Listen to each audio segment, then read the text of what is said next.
You ask Tiger to solve. This deals with linear equations with one unknown.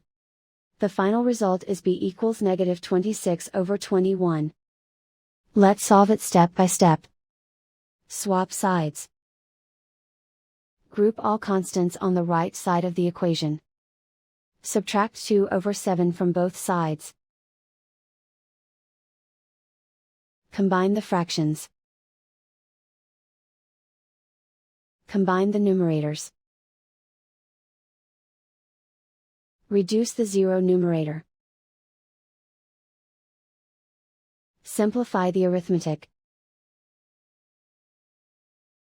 Find the lowest common denominator. Multiply the denominators. Multiply the numerators. Combine the fractions. Combine the numerators. Isolate the b. Multiply both sides by inverse fraction 2/1.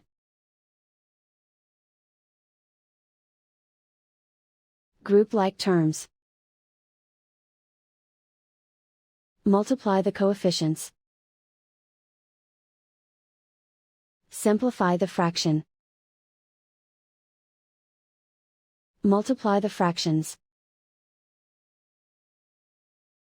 Simplify the arithmetic. And so the final result is b equals negative 26/21.